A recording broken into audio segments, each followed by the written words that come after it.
Well, good afternoon, everybody. Welcome to the regularly scheduled meeting of the Oklahoma City Planning Commission for Thursday, September 23rd. If this is your first time or you don't make a trip to City Hall very often, welcome. We're glad to have you. Just a couple announcements before we get started. If you would, please turn your cell phones to silent. Just help us run the meeting a little bit more smoothly. If you've never been here before, there's a little sheet of paper out on the front desk. It looks like this one. You're welcome to sign up. You can provide a copy of that to staff, and then the item you want to be heard, we'll ask. We'll give you an appropriate time to come up and speak. Just start out by giving us your name and address for the record, and then you can tell us whatever you want us to know about your application. We do limit speakers' comments to 5 minutes. Not usually an issue, but if it is, I'll give you a little 60-second heads up. Usually applies to this group over here. But with that, we'll go ahead and get started. First order of business is to receive the minutes of the September 9th, 2021 meeting. If there's no discussion from commissioners, I will take a motion on those minutes. Mr. Chair, I move approval of the minutes. Second. I have a motion, and somebody second that on PrimeGov.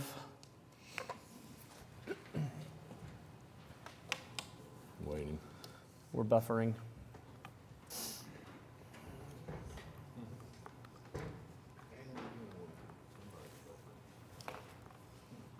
There we go.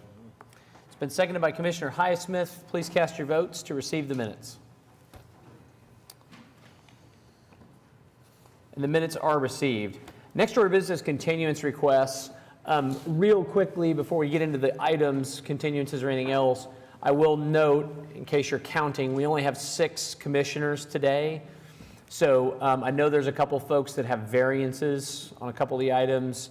If you have an item with a variance, we'll get there, but you'd need everybody's vote, so we certainly would entertain a continuance. Just something to think about before Mr. Butler reads the continuances we have. But with that, go ahead, Mr. Butler. We have 3 uncontested requests. Item 21, SPUD 1217, request to defer to October 28th. Item 22, SP 550, also deferred to October 28th. And item 23, case number SPUD 1344, has been withdrawn. Is there anybody here today that wanted to be heard on one of those items? 21, 22, and 23 on today's agenda? Seeing none, I'll take a motion on those continuances. I'll motion to approve those continuances as read. I have a motion. I'll take the second on PrimeGov. Motion's been seconded by Commissioner Hinkle. Please cast your votes. All votes should be cast. And those continuances are approved. There are a couple new requests, I believe, at least 2. Is that right, Mr. Butler? Yes, 2. We have item 3, case C7357, continue to October 28th. And item 11, PUD 1790, request to continue to October 14th. Okay. Is there anybody here that wanted to be heard on one of those items today? Seeing none, if there's no discussion from commissioners on either of those items, I will take a motion. That's items 3 and 11 on our agenda today.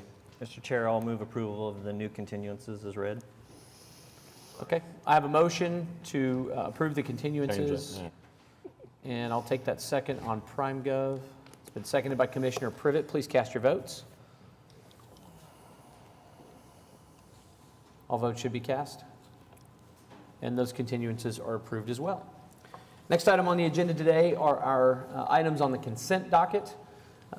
We have 6 of those items today, except for the one that was just removed, so now we're down to 5. The item number 1 is case C7355, final plat of Sarah Park, Section 3, located east of South Sarah Road and north of Southwest 44th Street. Item 2, case number C7356, final plat of Springs at Native Plains, Section 3, located north of Southwest 164th Street and east of South Pennsylvania Avenue. And item 3 has been continued. Item 4, case C7358, final plat of Thrive, located north of Northwest 10th Street and west of Northwestern Avenue. Item 5, case CE 1058, application to close 50.8 feet of the platted east-west utility easement located in the rear yard setback of 329 Southwest 116th Street. And finally, item 6, case PC 10763, application to rezone 3700 Southwest 40th Place from C3 with AE2 Airport Environs Zone Overlay to R1 with AE2 Environs Zone Overlay. Okay, is there anybody here that wanted to be heard on any of those items? It's items 1 through 6, excluding item number 3 on today's agenda. I have one question on item number 5. I think just in the interest of respecting our rules of decorum here, I'll just pull that one for our first item requiring separate vote. So if we could pull item 5. If there's no further discussion on items 1, 2, 4, or 6, I take a motion to approve those items if there's no discussion from commissioners or anybody who wants to be heard. Mr. Chair, I'll move approval of those items as read, moving item number 5 to separate vote docket. Okay, I'll take the second on PrimeGov. It's been seconded by Commissioner Hinkle. Please cast your votes. All votes should be cast. And those consent items are approved. This brings us to items requiring separate vote, and our first item on today's agenda is item number 5, CE 1058. Is the applicant here? I don't imagine that. Are you? Mr. Lodge, would you mind coming up real quick? This is just really directed to you.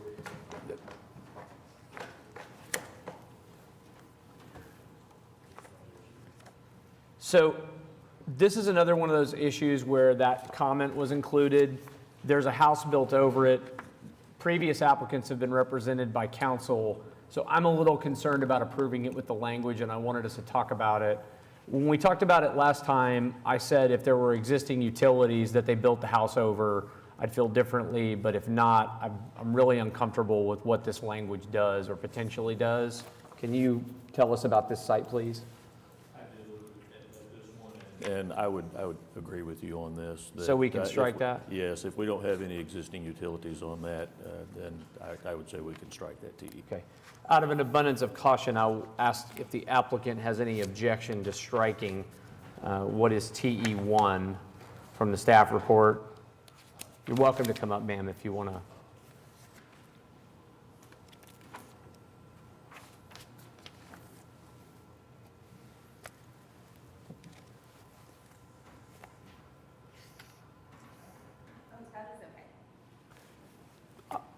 Could you give us your name and address just real quickly? I'm so sorry. My name is Nicole Afliji. The address is 480 Merchant Drive, Norman, Oklahoma, 73069. Thank you very much. Appreciate it. If there's no further discussion from commissioners on this item, striking TE1, I'll take a motion on the item. I'll make a motion. I'll make a motion to recommend approval striking TE1, or to approve striking TE1, right? Yep, that'll work for me. I have a motion and a second to recommend approval on CE 1058, striking technical evaluation number 1. Please cast your votes. And that application or item is approved or recommended, therefore. Next item on today's agenda is item number 7. Mr. Butler. This is case V25, application requesting variances to section 5.3.1.D.8 and 5.4.2.E.5 of the subdivision regulations for the final plat of Northeast 26th Street and Walnut Avenue. Good afternoon, Mark Zitzow with Johnson & Associates, 1 East Sheridan Avenue. This project should look familiar. It was recently rezoned and a final plat was heard and approved. What we're requesting is a variance to allow for the public alley and private drive to be named and addressed off of. It became apparent after we received the markup from staff when every lot was addressed off of North Walnut, when the vast majority did not take access from there, that would cause confusion with mail and package delivery. So we understand it's a bit of a unique request, and the street naming has been somewhat contentious recently, but given it's a new public alley with no cut-through traffic, we think it's an appropriate request for this project, and we'd be happy to answer any questions. And Mr. Zitzow, just out of an abundance of caution, you realize that there's 6 people here, so you'd need all 6 votes? That is correct. Okay. This is Commissioner Pennington's ward. He's not with us today because he's preparing to celebrate his wedding. We certainly wish him well. So I don't know if other commissioners have comments on this. Staff recommends approval. I don't have any questions for you on it. Anybody? So I'll just ask out of an abundance of caution if anybody's here to be heard on item number 7 on today's agenda, which is V25. Seeing nobody, if there's no further discussion, I always forget, but I think we need a motion on the variance and then a motion on the item 2, even though it's a variance item. So we actually need 2, one for each of the items on the staff report, variance requests. Someone would like to make that motion? Somebody, anybody? Come on, somebody jump in there. I can make the motion That on sounds the great. variance. So Well, I think we got it. you're making a motion on 5.3.1.d8 of the subdivision regulations? Yes. Okay, I have a motion and a second to approve the variance to 5.3.1d8 of the subdivision regulations. Please cast your votes. All votes should be cast. And that variance is approved. So we need another motion on 5.4.2.e5 of the subdivision regulations. Motion for that too. I have a motion to approve that variance as read. I'll take the second on PrimeGov. It's been seconded by Commissioner Clare. Please cast your votes. All votes should be cast. And that variance is approved. And then one more just on the item itself.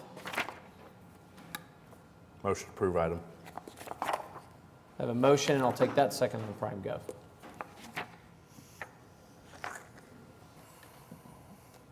It's been seconded by Commissioner Clare. Please cast your votes. All votes should be cast. And the item is approved. Thank you, Mr. Zitzow. Next item on today's agenda is item number 8. Number 8 is V26, application to requesting a variance to section 5.8.2.b.1 of the subdivision regulations for the final plat of Nichols Creek, section 2, located west of North County Line Road and south of Northwest 116th Street. Good afternoon. Kendall Dillon with Craft and Toll, representing the applicant, and this is an application for a variance to not construct a portion of interior sidewalk. If you'll notice in your staff report, and can find Northwest 116th Street, and then if you can find on the east side, Corey Nicole Lane. But from the Corey Nicole Lane on the north side of 116th Street to where it curves and becomes Nickel Creek Boulevard, that's the portion of sidewalk that we're asking for the variance to not construct. Everything that you see north of 116th Street is an existing development. So if you notice that tier of lots that's on the north side of 116th Street, they actually front on to 117th Street. So the sidewalk, they front on to 117th with a sidewalk in the front. In the rear, next to 116th Street, they've already built their fences, there's utilities, and there's a fairly considerable grade change between their backyards and, yeah, there's an exhibit that shows a little better, between their backyard and 116th Street. So it makes some constructability an issue. If you look at it, this is a portion of sidewalk that would not be utilized. It really services no function, given that there's an ADA compliant path on the south side of 116th Street. So I'll be happy to answer any questions, but we'd ask for your approval. Okay, this is my ward. I don't have any. I understand why the request is being made. So I don't have any objection to it. I don't know if there's other discussion here from commissioners, but if there's anybody that wants to be heard on V26, item number 8 on our agenda today, this would be your chance. I think I've got one random question, Go maybe ahead. for staff, actually. What's our standard sidewalk width? For some reason, I thought it was 5 feet. Okay. Is it? It's 4 foot Is it 4 interior, 5 feet along arterials. Unless it's next to a Okay. curb, then it's an extra foot. Okay, yeah. I saw the 4 foot and I was like, is that right? Now, it's 4 foot interior required. No big deal. All set? Okay. If there's no further discussion, I'd entertain a motion to approve the variance for V26. I'll make a motion to approve the variance to 5.8.2.b1 of the subdivision regulations. Thank you very much. I have a motion. I'll take the second to approve the variance on PrimeGov. It's been seconded by Commissioner Privet. Please cast your votes. All votes should be cast. and that variance is approved. Commissioner Clare, if you'd be so kind, we just need a motion on the item. Absolutely. I'll make a motion to approve item V26. I have a motion to approve the variance for V26, or approve the item V26, be seconded by Commissioner Privet. Please cast your votes. And the item is approved. Thank you. Thank you very much. Next item on the agenda today is item number 9. Mr. Butler. This is case SPUD 1342, an application to rezone 1900 Linwood Boulevard from I-2 to SPUD 1342. Applicant with us? Jeff Sabin with the Center for Economic Development Law, representing the applicant. Our office is at 301 North Harvey, Suite 100. I represent the applicant, 19L LLC, which is led by Chip Fudge, who's a prominent developer in town. There's basically 4 reasons why he's requesting this variance. One, he wanted to make sure that he can keep his I-2 zoning because of several of the uses that he has on site and several tenants back of house from Dead People Stuff offices. But also, he wanted to allow several new uses that are currently only allowed as conditional uses or not allowed in I-2 based on his proposed tenants and prospective tenants.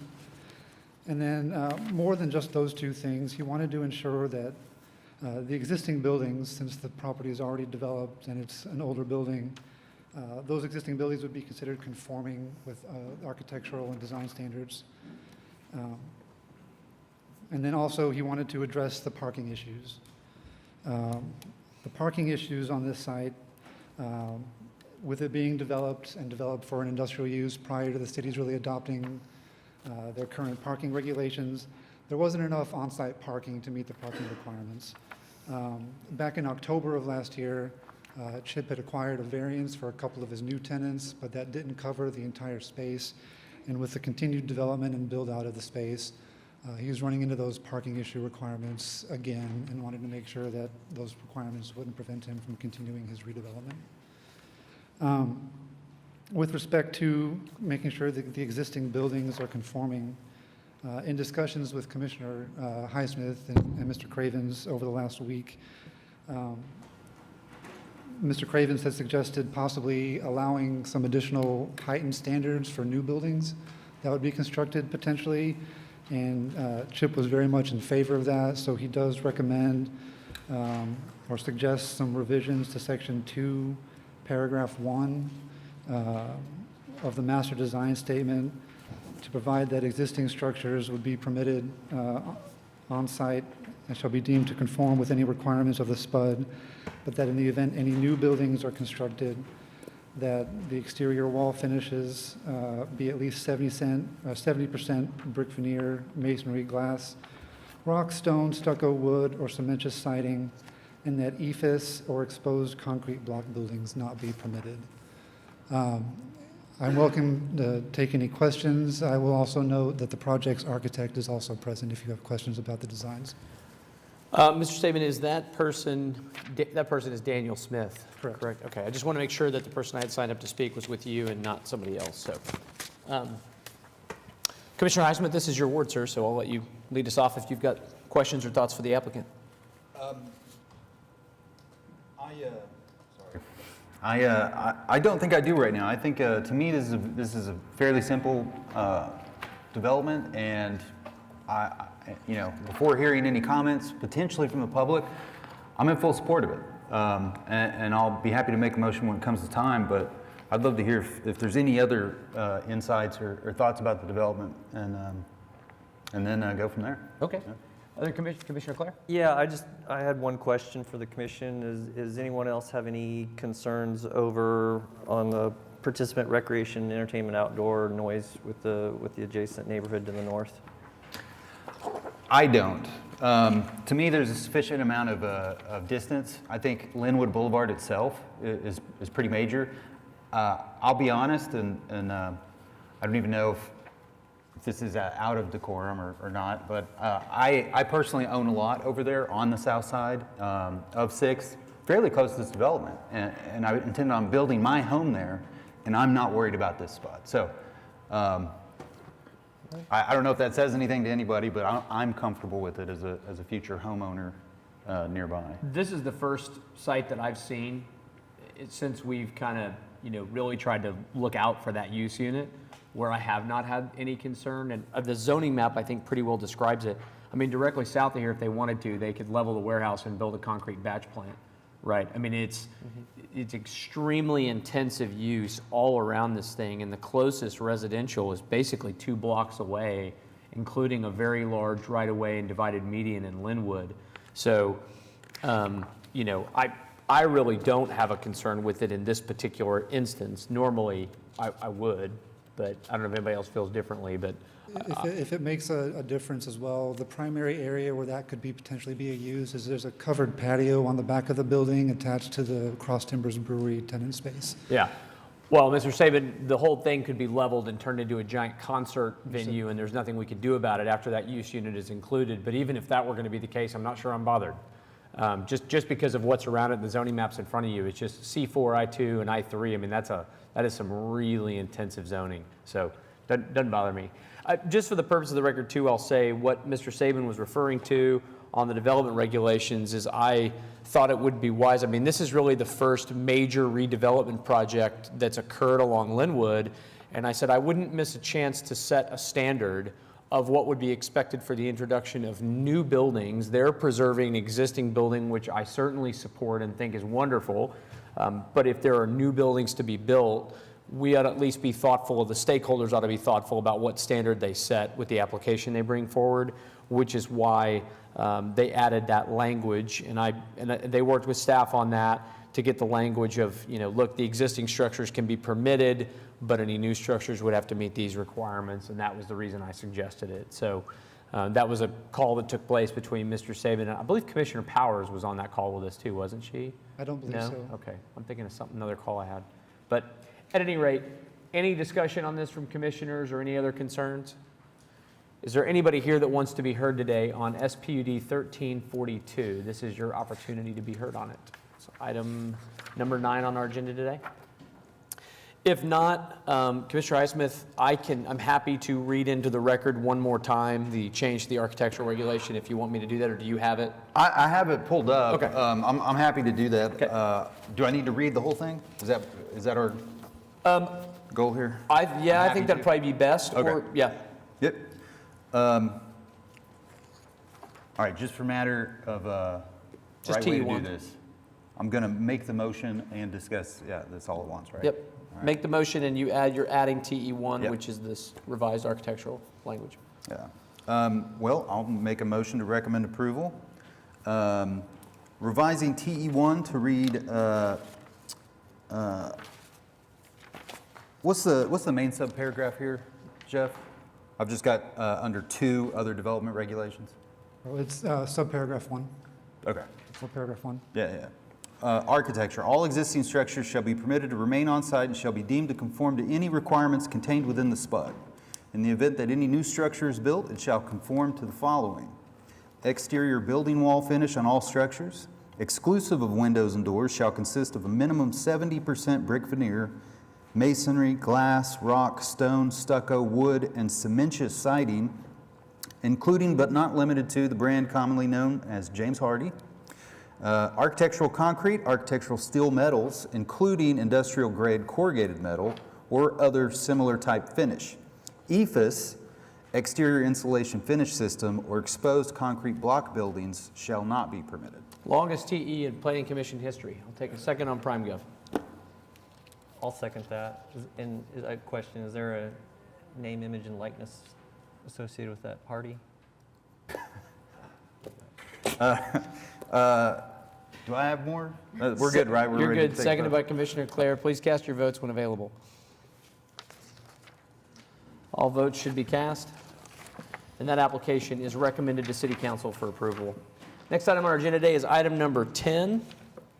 This is SPUD 1345, application to rezone 11901 Ecker Drive from AA to SPUD 1345. Mark Grubbs, 1800 South Sarah Road, on behalf of the applicant. What you have before you today is a SPUD to allow for the division of a 5-acre tract into 2 parcels with a minimum lot size of 2 acres. Staff recommended approval. We'd ask for your approval. I'd be happy to answer any questions. Okay, thank you very much. This is Commissioner Pennington's ward, and he's not with us again, so any commissioners have thoughts or concerns on this one? There's no TEs. It's recommended for approval. And I don't actually have any comments.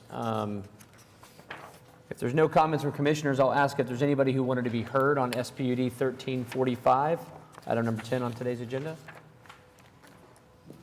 Seeing nobody, if there's no discussion, I'd request somebody make us a motion.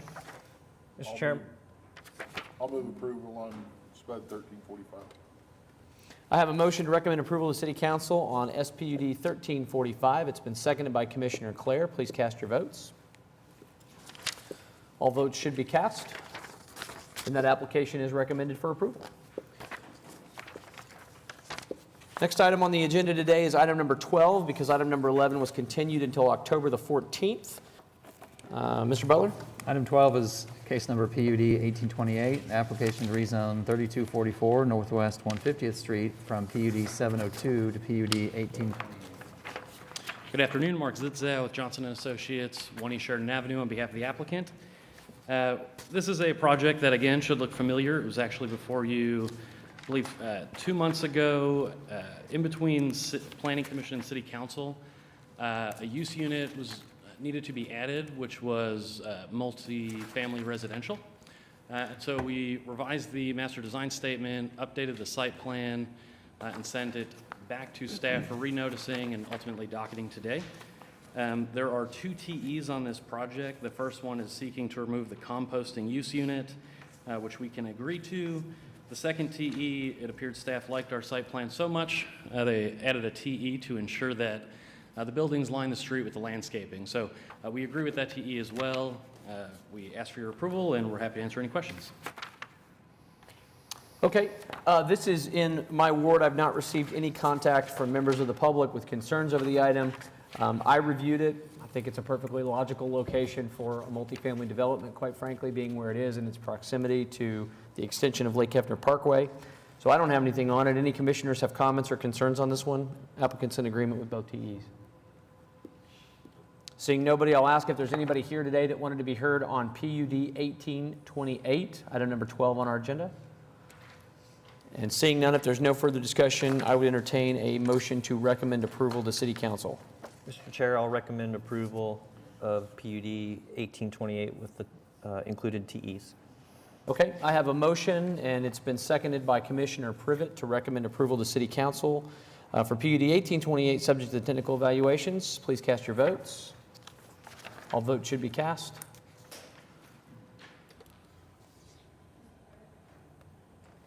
Commissioner Privet, missing your vote. Now all votes should be cast. Commissioner Hinkle. I vote yes.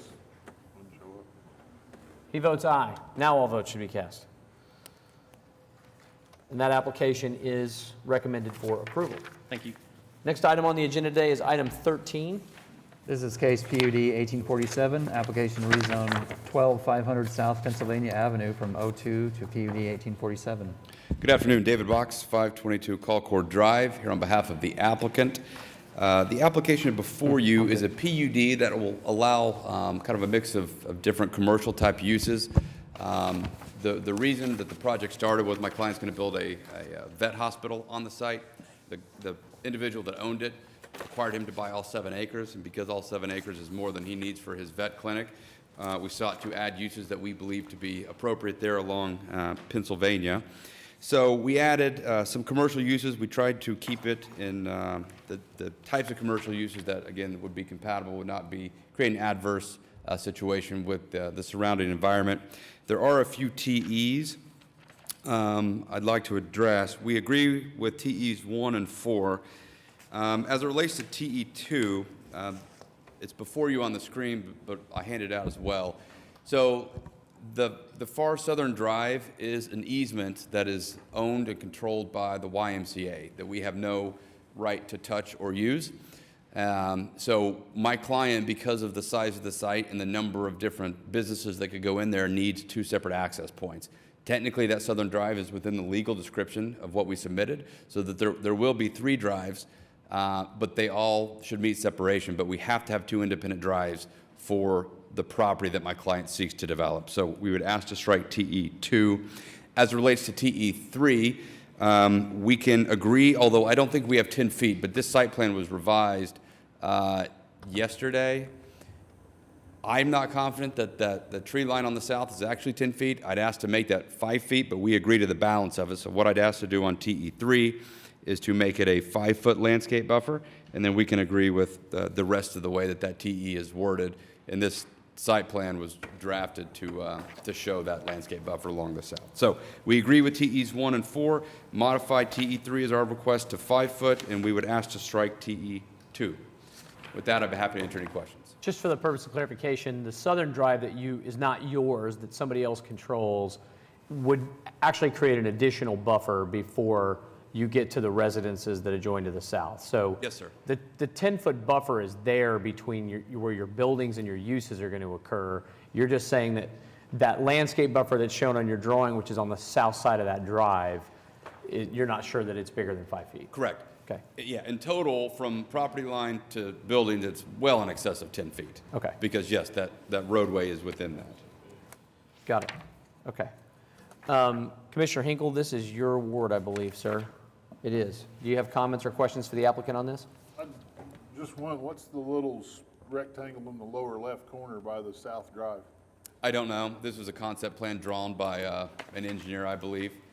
Obviously, we don't have fast food drive-through use unit within there, so it couldn't be that. I guess that could be an ATM machine, as long as it's not the dumpster enclosure up against that neighborhood, I'm okay.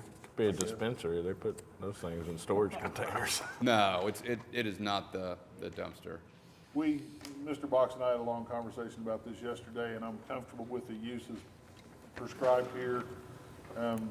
This piece of property sat undeveloped for a lot of years and built out like this. I know this is conceptual, but with the use units suggested and proposed, I'm okay with it. So unless there's other comments, and I'm okay with deleting the 2 TEs too, or modifying the TEs. Modify TE3. Delete 3 and modify. Delete 2 and modify 3. Yeah, David, is there anything different between what I got on my screen and then what you handed out? Yes. Oh, no. Okay, just What curious. what was filed with the PUD is different. We're going to supplement with what's on the screen. I got you, okay. Can't read it, tiny, need some cheaters. Is there anybody here that wants to be heard on PUD 1847 today? Okay, seeing nobody, if there's no further discussion from commissioners on this, Commissioner Hinkle, I think we're ready for your motion. I move approval, wait a minute, let me get there. I move approval of PUD 1847, right? Yep. Yes. Modifying the 2 TEs to delete the TE2? TE2 and to the 5-foot tree separation on 3. 5-foot landscape buffer. Yes, 5-foot landscape buffer. I have a motion and a second from Commissioner Clare to recommend approval to City Council on PUD 1847, deleting TE2 and amending TE3 to provide a 5-foot landscape buffer with the additional language unchanged. Please cast your votes. All votes should be cast. And that application is recommended for approval. Thank you. Next item on today's agenda is item 14, and Commissioner Highsmith, you're recusing yourself from this item, is that correct? I am. Okay, thank you very much. I guess, since we can't go Nope, back. you can go back there. Oh, we can? We can, okay. This is SPUD 1336, application rezone 2528 North Chartel Avenue and 722 Northwest 25th Street from Neighborhood Conservation District to SPUD 1336. Good afternoon, Mark Zitzow with Johnson & Associates, 1 East Sheridan Avenue, on behalf of the applicant. I have a few slides that I want to run through to discuss this project.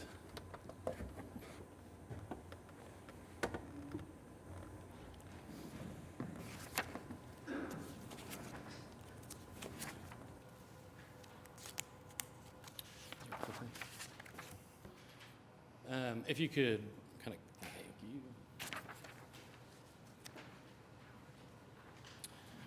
you. We filed this application several months back. It is going a little out of turn. We've presented this twice, I believe, to the Historic Preservation Commission as an info session to give them ample time to review and offer feedback before the final hearing. If you could just go to the site plan, Cindy. And unfortunately, due to recent cancellations, due to a lack of quorum, we're at Planning Commission first.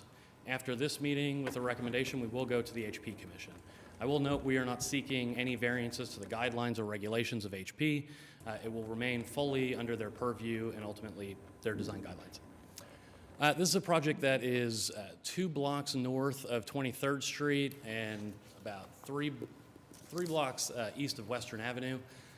That's important, and I'll get to that with the comprehensive plan in terms of density, parking for the site. Ultimately, what we are proposing is a new building to complement the existing church and a fourplex on the eastern lot.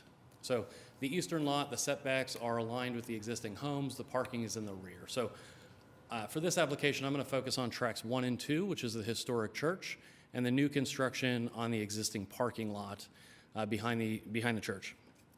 This church has been in disrepair for quite some time. Our client recently acquired it. He has committed that when he comes in for a design CA on the new building, what will accompany that are mitigation measures to ensure that the church does not see further dilapidation or decay. That's currently being studied. What it appears is some roof repair, window sealing, potentially new windows, doors, and repairing the facade. All of that will have HP review and ultimately a public hearing. So what's being proposed is what is on the screen. It appears to be 5 townhomes. It is stacked flats for a total of 15 units in the new build.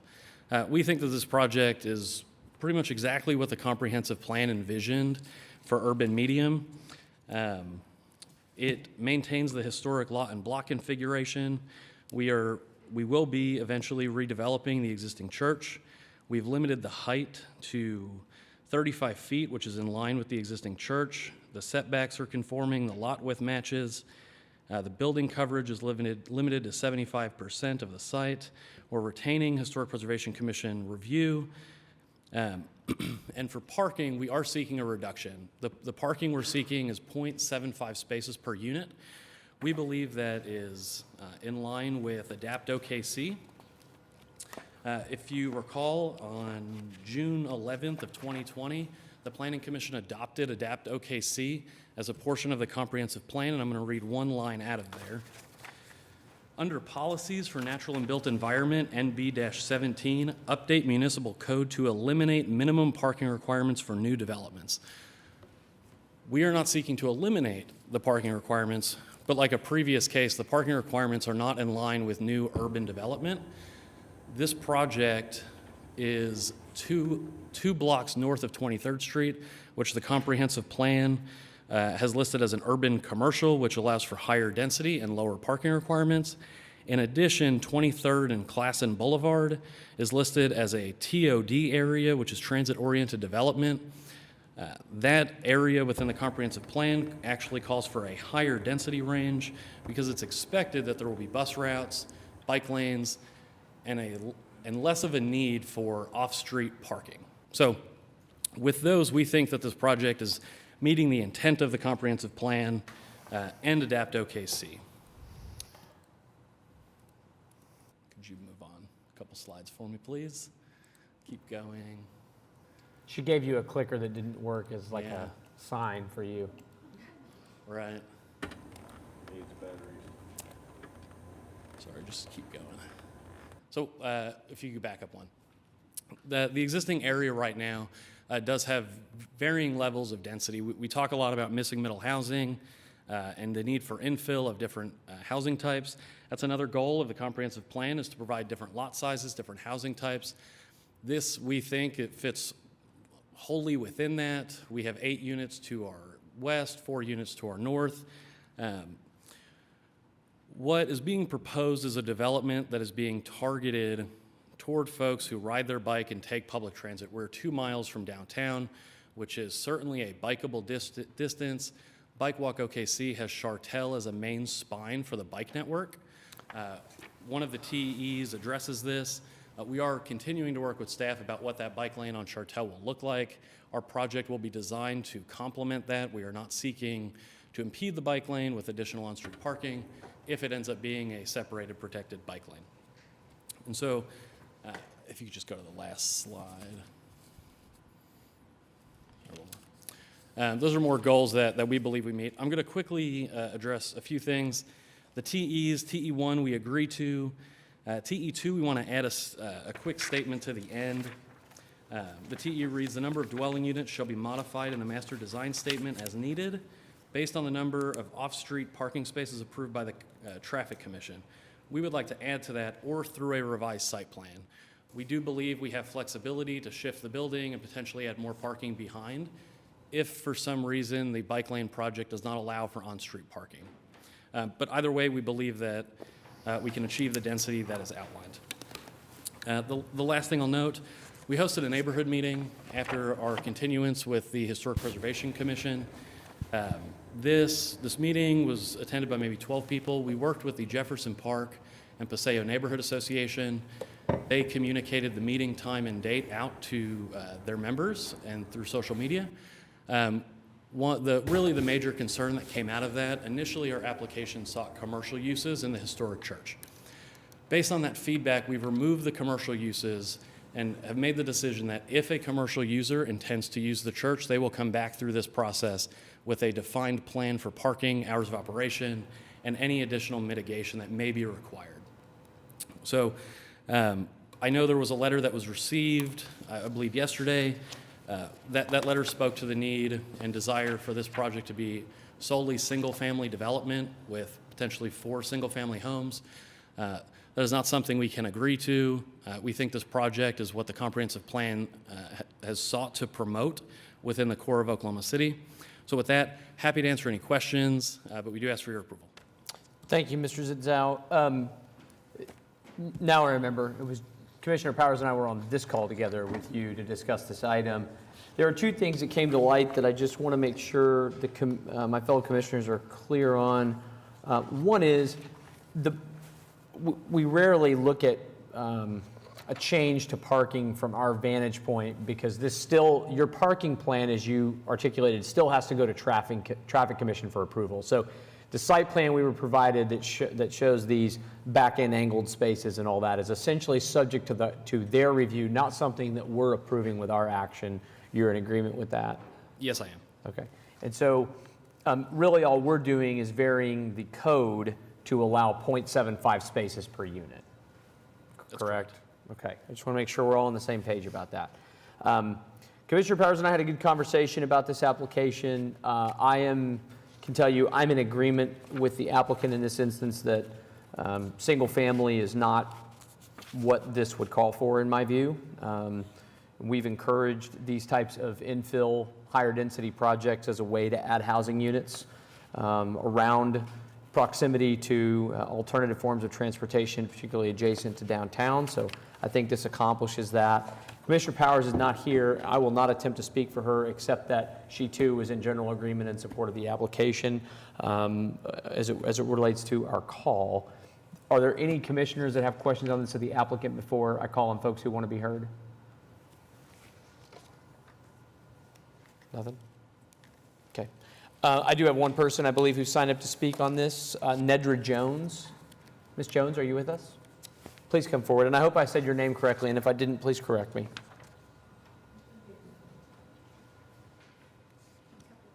I just got this from people that came in late. Yes, ma'am, if you'll just get right to that microphone and pull it where it's kind of right, there you go, and just start out by giving us your name and address for the record. Nedra Jones, 701 Northwest 26th Street. This is a surprise to a lot of people in the neighborhood. We don't have as good a communication as we could.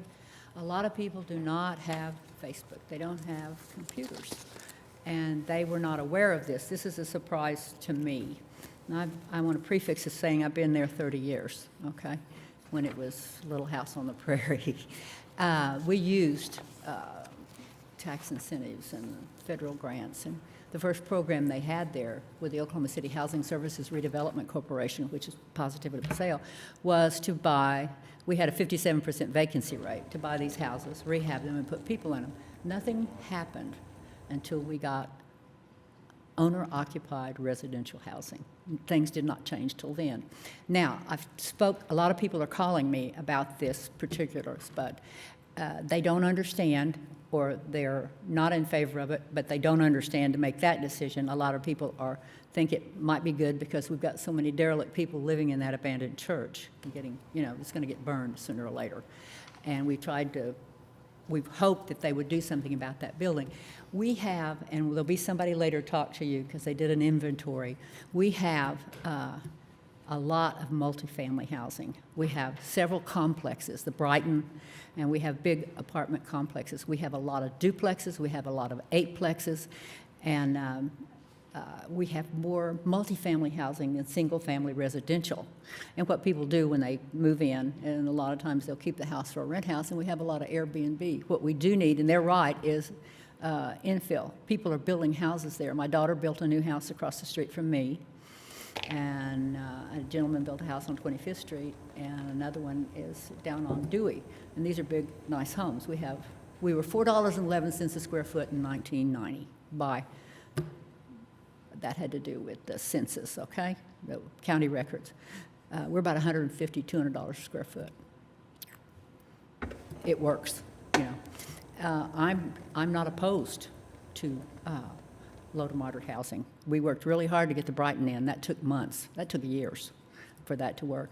But it has a pool. It has common use areas. It has in-house management. That project, if you want to see it, looks just as good as the day they built it. My concern here is they're not going to have enough parking. Maybe they will for the tenants, not for their guests. We have horrendous parking problems all over. During festival, we got big trucks taking out mirrors both sides of the street. You could check the records. It works. It happens. We need to have a traffic program. We are victims of our own success. The traffic is so bad. I have friends that say they won't go down and go eat because they can't get a place to park. So what we used to have 3 days parking, we can hold our breath during the festival, okay? Now it's every weekend, so we need to do something. I would like to ask you to defer this for just a month so we can educate ourselves about this and what's going to go in or not go in, because this just flew at me from nowhere. I heard about the meeting with Paseo and Jefferson Park there. I would like to know where the project in Jefferson Park is so we could go look at it. Is there one in Jefferson Park too? Does anybody know? I have a thing here from, I guess this is Mark Zitzo. Is that him? That's the applicant, yes, ma'am? Yeah, it said, thank you for reaching out. We hosted a neighborhood meeting August 16th, worked with the Paseo and Jefferson Park Neighborhood Association. It was our understanding that we shared through social media and possible email communications. In addition to that meeting, we have remained engaged with those residents who provide email addresses and have shared updates. So everybody wants to get communicated, but it's not working. And I'm just asking you to please defer this a month. So we can investigate and tell everybody. The people that are close to this right there are renters, mostly, and perhaps they don't have, we're all friends, we're all neighbors, but they didn't get the information. And I had people calling me, used to be the youngest person there, now I'm the oldest person in the whole neighborhood. And the elderly people call me and say, what's going on? Because they don't have this. So I'm not going to repeat myself. I'm just going to ask y'all to please put it off for 1 month. Thank you, Ms. Jones. We appreciate you coming down and joining us today. Before I call the next person, I am curious, Mr. Zitzow, just for the purposes of our record, could you remind us the neighborhood outreach? How many people attended the meeting that you had? There were probably 10 to 12 residents or 10 to 12 folks that showed up. The reason we reached out to both the Paseo neighborhood and the Jefferson Park neighborhood was really at the request of staff. Both of those neighborhoods are active. Word tends to spread when projects come through after notices go out. And while this project is not in Jefferson Park, they are an active nearby neighborhood, which is why they were included. In terms of additional outreach Anytime we were requested for information, we responded to anyone. We did have several people ask for additional information after that meeting that did not attend that meeting that we gladly provided. Ms. Jones, I sent that email. I offered to host another meeting. Someone in my office, I believe spoke on the phone with her, also offered a meeting. We were not taken up on that.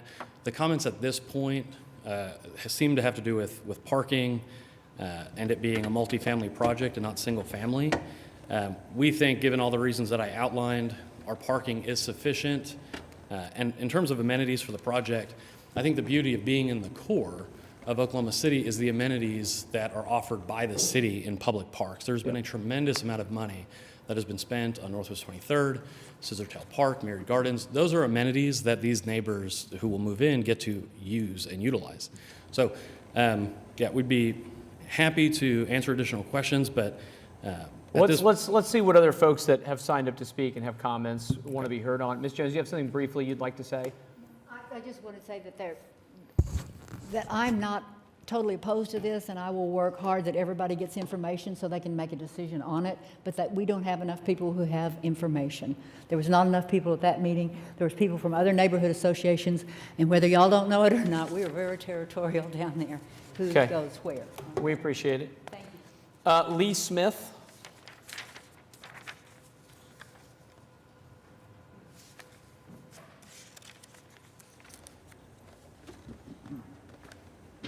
Lee Smith, 631 Northwest 26th Street.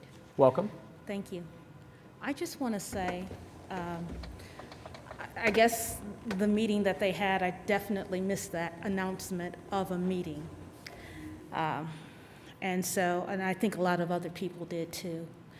As far as the housing project, I mean, the Paseo is full of apartments, ranging from $400 to $800. So if it's going to be low to moderate, we already have it.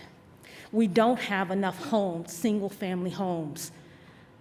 I mean, you guys seem to agree with developers instead of looking at the neighborhood and looking at the needs of the people in the neighborhood.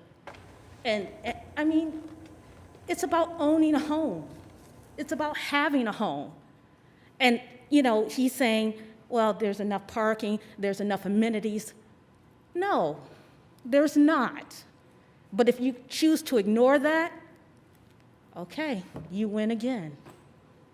That's all I got to say. Appreciate you joining us today, Ms. Smith. We appreciate your comments. Forgive me if I'm not reading this handwriting correctly. Is it Don or Dan Gibson? Don Gibson. Thank you, Mr. Gibson. Please come forward.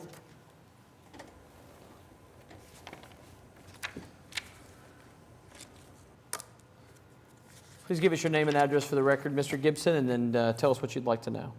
Don Gibson, address is 920 Northwest 25. And today, this historical district of Paseo, I've lived in that house. It's been in our family since the late 1940s. And so got a long record in that house, and we've seen a lot of changes. I've watched lots of things occur.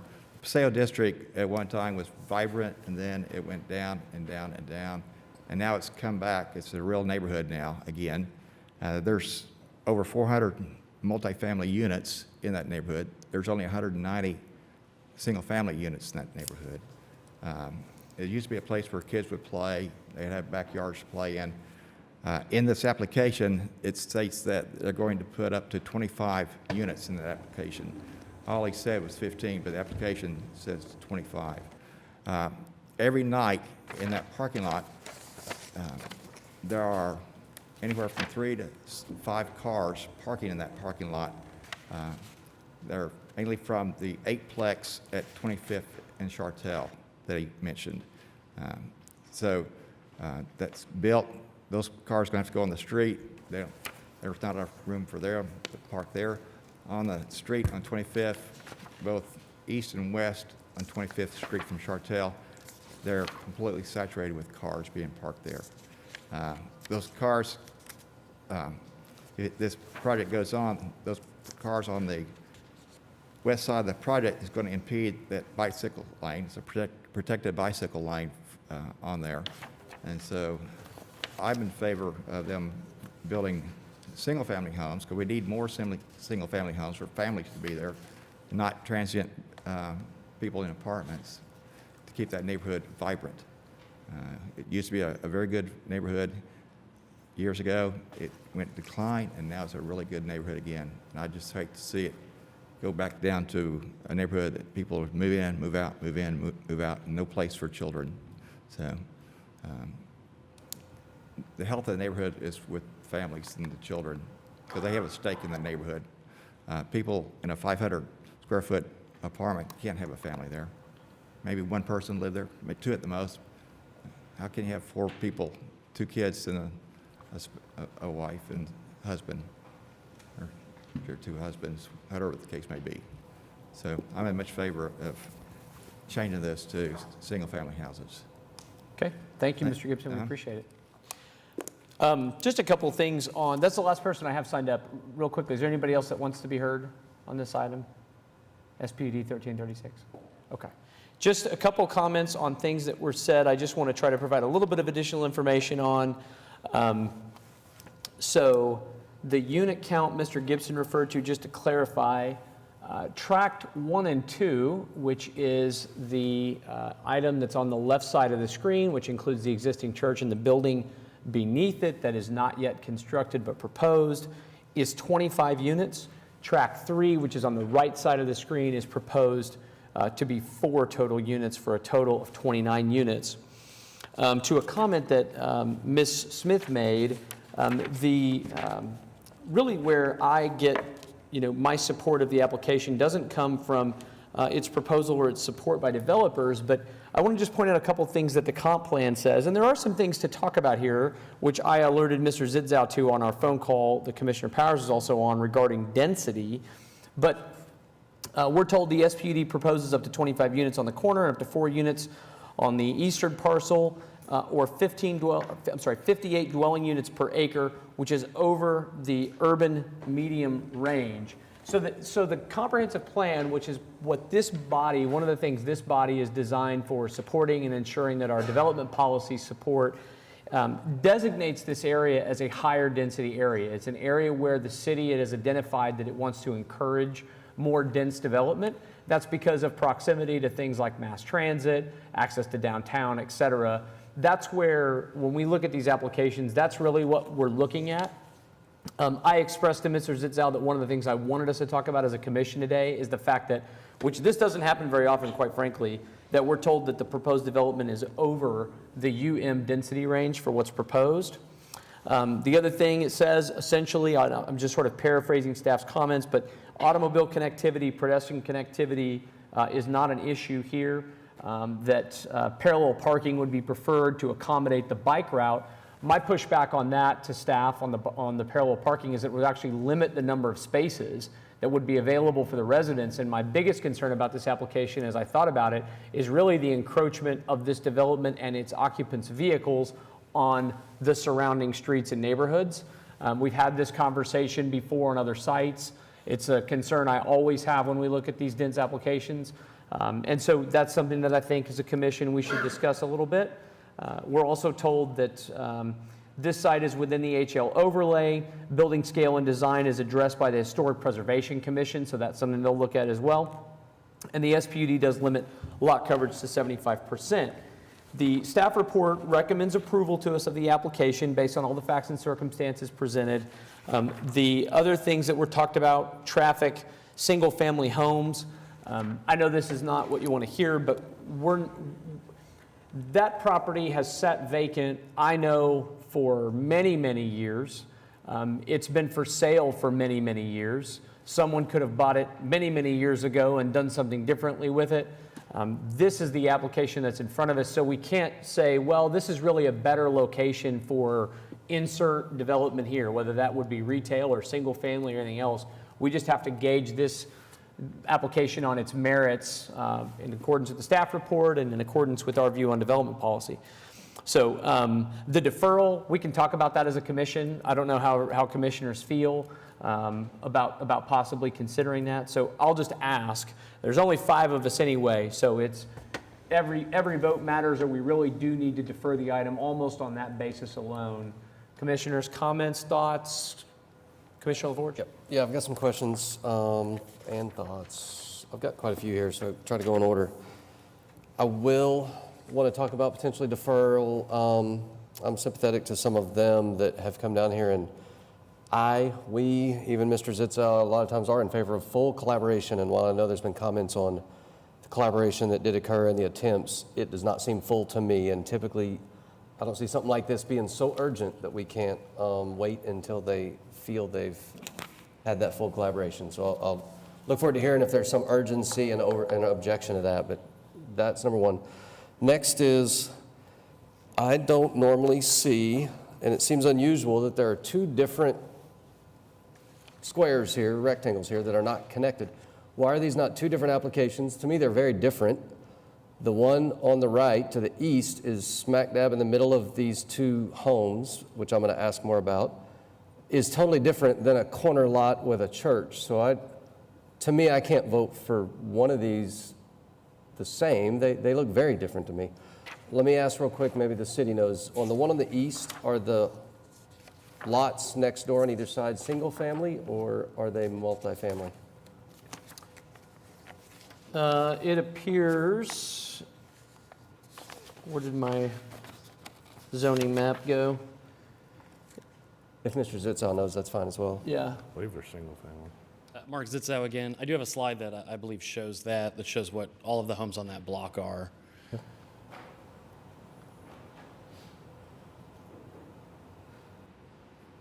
I believe it's 2 up from that one, 2 back. Yeah, so it's a duplex on both sides. Okay, duplex. So duplex is not as intensive as a 4-plex, as I understood. If what you're saying is there's going to be 4 there. So I hear all the things about the comprehensive plan and what it wants to, what it desires for, but that seems more global and macro to me, and not this specific lot right here in between. Whoever these people are in these duplexes may have their families and their children living in a duplex, and I don't know what the nature of a 4-plex is going to be right in the middle of it, but I'm going to ask a couple of questions, maybe of Mr. Zitzow. Would that unit right there, let's talk about, it's hard for me to talk about these 2 different ones, but I'm going to. I mean, VRBOs and Airbnb or whatever will be allowed in that, is that right? And just like they would the neighbors, but those will be allowed, correct? With a license and a special exception, yeah. Yeah. Okay. They would have to apply for variance, or the owner would have to be living within the 4-plex. Okay, but if it was a duplex, they'd be able to do 1, but since it's a 4-plex, they could live in 1 and rent out 3. Okay. And this may sound like a weird question, but it's just, I mentioned this a few meetings ago because I was in a city where they were starting to do these rooftop patios on the VRBOs. I assume that's allowed here. I don't know why it wouldn't be. I'm not saying that's what this plan is. Just kind of thinking of these neighbors on each side of that unit on the east. They're not here. They're not objecting, I guess, but I'm still concerned in case they weren't aware of the notice that they should have received. But let me just say, so at a minimum, without more time to see if others are more concerned, that one on the east particularly seems odd to me. So my last question with respect to that one is, what is currently allowed there? Single family? Or I guess a duplex probably, or 1 to 4. What is allowed in that rectangle on the east right now? Cindy, there's a zoning map. Shows on the zoning map it's the same as the adjacent properties, but Which would be duplexes, but not 4? it could be allowed for more. That's why I don't know what would be allowed by what's there. I have no idea. Someone will have to tell me. It's a historic preservation overlay. I think it depends on what it was historically used for and if it's a conforming, non-conforming use. But Katie Friddle's here with HP. So this is one of the tracks of NC, and I think this area is all R1, is all single family on that block. The duplexes are legally non-conforming, and we did actually see that there were flats or apartments on that particular lot historically on the Sandor maps. I don't know exactly how many units that amounts to, but typically it's 4 to 6 units when we see flats. Okay. And Ms. Fiddle, I realize you can't necessarily speak for the HP Commission, but it's fair to say that unless there were historic rooftop patios, that's something that would be pretty hard to get approved in something in historic overlay. That's certainly something the commission would have to review. It's not something that is typical in the historic district, so I think there would be potential concerns about just height and the visibility of it, that sort of thing. Yep, thanks. That's a good point. Patios and historical, okay. So if right now there could be a single family there, and that's what the neighbors on either side have been aware of, that's what people across the street to the north, people that back up to them behind. Sorry, it strikes me a little bit as maybe that one lot right there is maybe not what the comprehensive plan meant, that we should change to now let it be a fourplex, potentially where one person can live there and rent the other three out, right, spitting distance from neighbors on either side. So those are my concerns. Part of my, I'm going to go back to, unless and until I feel like all the neighbors say, you know what, they heard us out and we disagree. Right now they're saying they haven't heard us out, we haven't had time. So I kind of go back. This is not that easy for me, and therefore I'm going to lean towards I'm not ready until the rest of the neighbors have had time or feel they've had time. Well, you could be making it very easy on the rest of us. Would you like to request a continuance for the item to give the neighbors and Mr. Zidzow, the applicant, more time to visit? I will be, yes. And so to give him a little more information, I'm going to give my comments now, but also so these neighbors, when they do go meet, they'll have a little bit of the impression of what at least one commissioner's concerns might be. So the one on the west, a little less concerned because it's on the corner and not right in the middle of some people's homes, but 25 is a lot more than 4, and so it has some of the same concerns. They're mitigated by being on a corner with an old church building, but they're heightened by 25 being a lot of units right there. So let me see if I had anything else.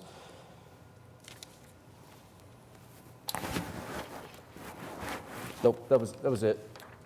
Does anyone else, any other commissioners have comments they want to provide that haven't already been discussed to the applicants or the folks that joined us from the public before? I'm just curious, it's been referenced a couple of times of all the multifamily built around there. I wonder what the occupancy rate is on all of that multifamily around there. I mean, do we have empty apartment complexes that don't have renters and we're going to add more to it, or is this an area where people are going to jump all over this? And so probably not something that can be answered today, and I'm inclined to agree with Commissioner LaForge about delaying this until everybody gets the answers they need. Yep. Yeah, me too. Mark's clients thinks it'll fill Right up. before we discuss the variance, can I respond to just a couple things that were brought up by Commissioner LaForge? Sure. In terms of the fourplex, I think current planning in the core of downtowns would wholly support the right type of design for a fourplex. If you look at Paseo, Mesta Park, Heritage Hills, Gatewood, there are 8 and 16 plexes mixed in on single family blocks. It really comes down to the design. What's unique about this is that we have to go through the full design review process to ensure we're matching and being compatible with scale. So along with that, on the existing church and the tract below it, we're seeking an allowance for up to 25 units. We know our current proposal is 15 units on a new build. What we're seeking is flexibility for when the church property does get redeveloped to potentially have up to 10 units within it. So I think there's a bit of a fallacy in the way dwelling units per acre are used as almost as a de facto, is it appropriate or not? When you look at the scale, the southern building could have just as easily been 5 units. It matches the scale and the height. It just so happens that by the unit size, we can get up to 15 units. Ultimately, the parking on this tract is going to dictate it. So I'll say that we'll agree to the continuance. I'd prefer 2 weeks to the next meeting. I think that gives us ample time to meet with the neighbors. Again, this also has to go to HP Commission, so this is far from the last stop, and there will be plenty of time for continued conversations to do so. That would be October 14th, just for the purposes of the commission. If I may jump in, I did have one other thing I had forgotten. The question was, does this go to City Council, which is some more time? Want to make sure that the folks that are here were aware of that as well. So when would this go to commission? It depend, or the council depends on when we. 6 weeks from our hearing date. Okay. It's typically when it would be heard, unless for some reason it would be to continue by the council. Okay. Go ahead. I think it'll be a little bit longer because we have to go to HP Commission. Yeah, I didn't So- know if there was something there, but I just typically it's, because, so a minimum of 6 weeks, which I think is really your concern, is what's the minimum amount of time, yeah. Right, and so maybe it's to Ms. Jones. She was the one that was asking for a month. If she cares to come back up, I'm going to be okay with 2 weeks unless you or the others strongly prefer the month. But if you heard that, if we do this again in 2 weeks, it still has to go to historic preservation. At some point, it will be in the city council, and you would have one more bite of the apple. So if that helps it be 2 weeks from now instead of 4, but if you really, really want 4, let us know, and I'll listen. 4 weeks instead of 2 weeks. No, and if there's no further, I'll be with his 2 weeks. Okay. If you were indicated maybe you couldn't hear, he is preferring a 2-week continuance instead of you had asked for 4. I'm inclined to do the 2 weeks. I wanted to be sure you were aware it still has to go to city council in no less than 8 weeks from today, it sounds like. I really appreciate it. I want to say one thing. The property over here. Ms. Jones, if you could you speak into that microphone, because there's at least 3 The people at property home that that's want to hear this. It's on the east there, the one that he was talking about. Having been down there as long as I have and known the neighborhood, that driveway would turn into a skate park, I promise you. They won't leave that alone. And then I was a realtor for 25 years and worked over there. I was licensed to carry a gun while I did it. Anyway, the thing is, the marketability of that house in the center, between those two, and the ones on the side and the back and across, will get eaten up. Nobody wants to do that. Okay. That's my thinking on that about long term. Thank you, Ms. Jones. If there's no further discussion from the commission on this, I think it's pretty clear where we are. To Ms. Jones and Ms. Smith and Mr. Gibson, certainly staff can provide you Mr. Zidzal's contact information, or if you would you make sure they've got your contact information so we can ensure that discussion takes place. I would encourage all of you to reach out to any other neighbors who may be interested so they can attend. At this point, we had 3 people attend. If we come back and there were other people who said, well, we couldn't make it, it's going to get harder for us to continue it without just hearing the merits of the case. So continues to October 14th. Mr. LaForge, if you'd like to make that motion, feel free to do so. Yep, I would make the motion to continue it till the next meeting. Okay, so I have a motion to continue SPUD 1336 to October the 14th. I'll take that second on PrimeGov when that's available. It's been seconded by Commissioner Clare. Please cast your votes.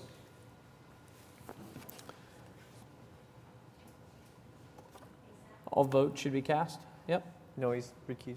And that continuance is approved. Thank you. Thank you very much. We appreciate you all taking the time to come down today. Next item on today's agenda is item 15. This is case PC 10764, application to rezone 424 Northwest 122nd Street from R1 to R2. Applicant with us? Please come forward, give us your name and address for the record. Center podium if you would. Josh Puckett at 208 South Riverside Drive, Moore, Oklahoma. Okay, and tell us about your application. I just wanted to do a duplex here, given the size of the lot. Okay, this is Commissioner Pennington's ward. He is not present. So other commissioners who have questions on item 15? And I also own 10, 11, 12 to the east. To the east, Yeah. okay. I don't have anybody sign up to speak. We did receive a letter in opposition to this, which was submitted by Sansia Taylor, which I did read. I'm sure other commissioners did as well. Is there anybody here that wants to be heard on this item today? This is PC 10764. Okay, seeing nobody, if there's no discussion from commissioners, I would take a motion on the item if someone's ready to make it, or discussion if somebody has anything. Mr. Chairman, I'll move approval PC 10764. Okay, I have a motion to recommend approval to City Council on PC 10764. I'll take the second on PrimeGov. It's been seconded by Commissioner Privet. Please cast your votes. All votes should be cast. And that application is recommended for approval. Good luck. Thank you. Thank you. We appreciate you coming down. Sure. Next item on the agenda is item number 16.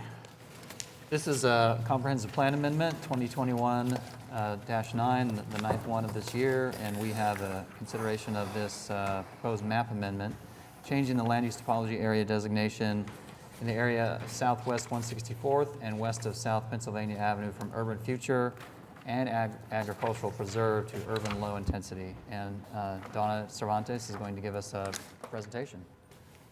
Thank you. Good afternoon.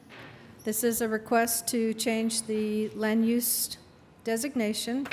This is, there are two layers, the urban future and the agricultural preserve layer currently. This is 94 acres, very south to the city, almost to Norman at South Penn and Southwest 164th Street.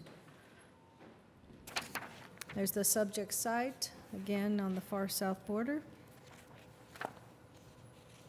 The existing land use typology is urban future layer, which is over the urban low, which is the request to change it to. And there's a small portion to the west, which is our agricultural preserve, and that is layered over the base LUDA of rural low.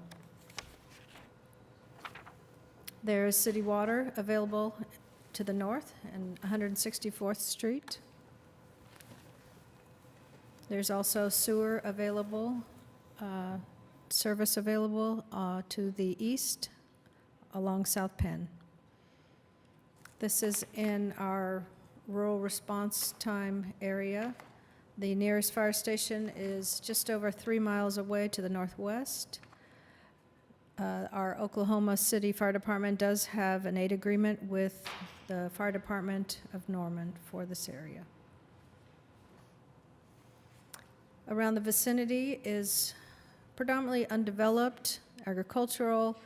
There is low-density residential to the north approved and to the northeast currently developed. There's a mix of zoning in the vicinity, R1 to the north.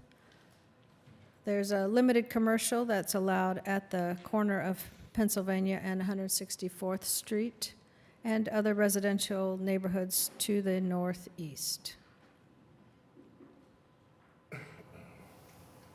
Due to the changes in the conditions of the area with the residential neighborhoods that are approved and coming in, due to the services that are available and the conditions of the area, we are recommending approval of this request to change the LUDA designation to urban low. And I'd be happy to take any questions. Thank you very much. We appreciate that. Would the applicant, would you like to add anything at all to one thing? Okay. Mark Zitzow with Johnson & Associates, 1 East Sheridan Avenue. As part of the next case, what you're going to see is this piece is actually contiguous with the piece to the north that does not have the layer on there, with a plat coming at the next few meetings. So this is actually one contiguous development. We appreciate staff's review, and we'd be happy to answer any questions. Okay, excellent. Any questions for staff on the comp plan amendment, commissioners? Saying none, if there's nobody, I'd take a motion on the comp plan amendment if someone would like to make it for us. I'll move approval on the CPA 2021-9. Okay. I have a motion to approve the comp plan amendment 2021-0009. It's been seconded by Commissioner Privet. Please cast your votes. All votes should be cast. And that comp plan amendment is approved. Next item is the companion rezoning request, item 17. Mr. Butler. Yes, this is PC 10762, application to rezone 16401 South Pennsylvania Avenue from AA to R1. Good afternoon, Mark Zitzow with Johnson & Associates, 1 East Sheridan Avenue. This is the zoning case for the comp plan amendment that was just heard.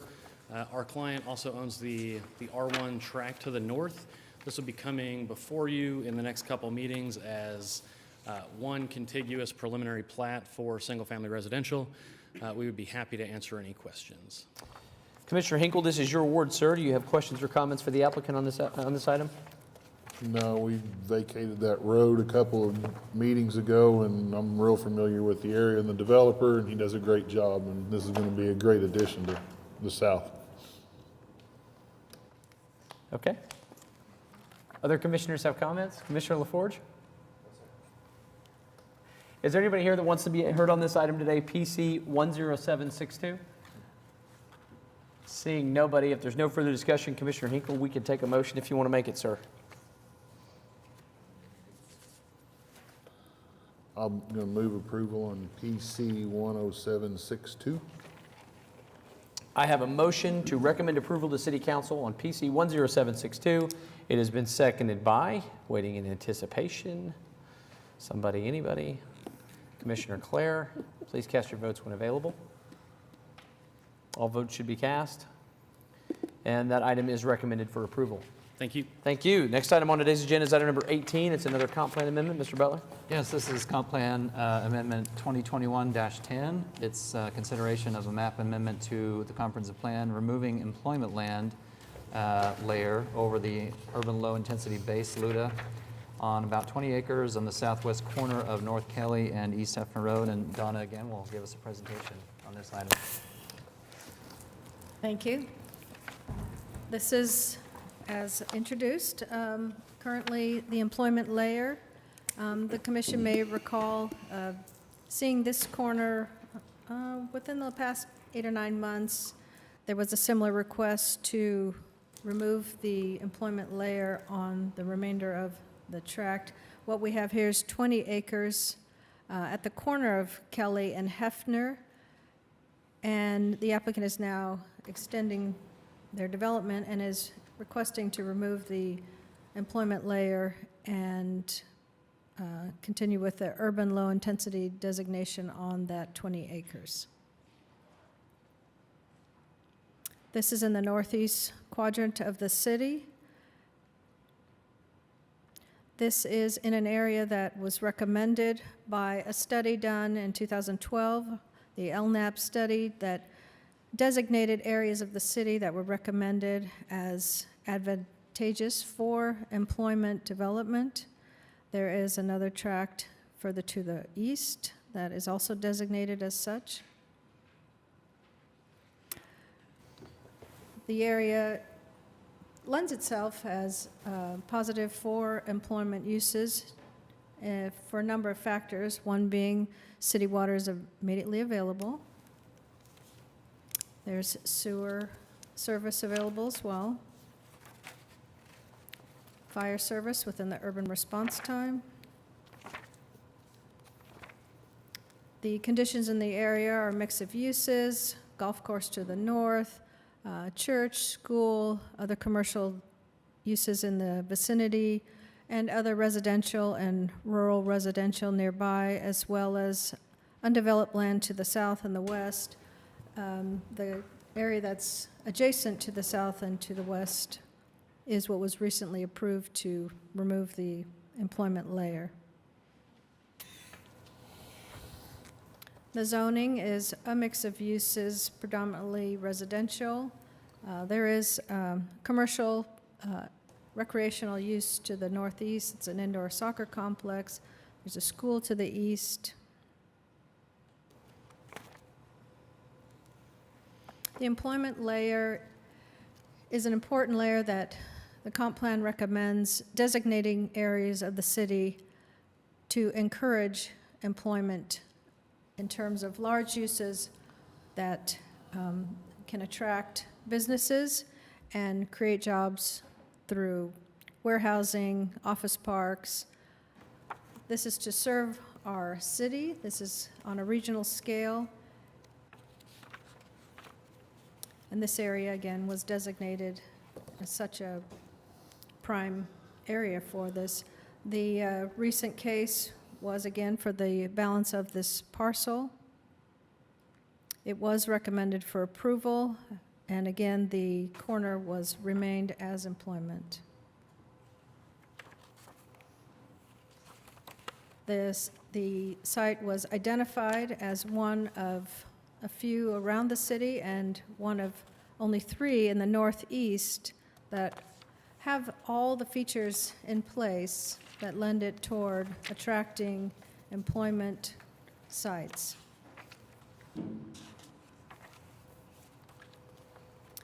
One of the factors is its vicinity to transportation, close proximity to Broadway Extension, the services, the city services available. The 20 acres that remain of this parcel are smaller than typically recommended, but within the range for many types of employment uses. The employment layer does not support single-family residential. Multifamily is appropriate when it's supported with other types of employment uses.